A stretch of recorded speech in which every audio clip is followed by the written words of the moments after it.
السلام عليكم. مشروب السحلب من المشروبات الجميلة جدا اللي بتدفي قوي قوي ومغذية، وبنعملها كتير جدا احنا يا مصريين في فصل الشتاء.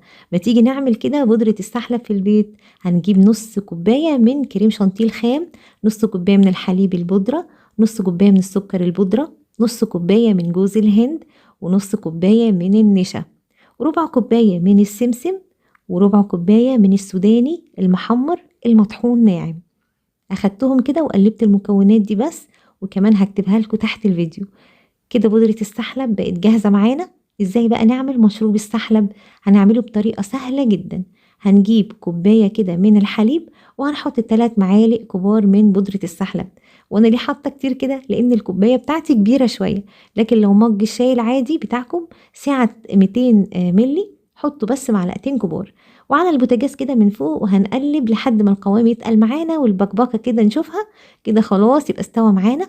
وهيتقدم بقى كده مع سوداني من فوق، او سمسم، او اي مكسرات عندكم، وبالهنا ان شاء الله هيعجبكم.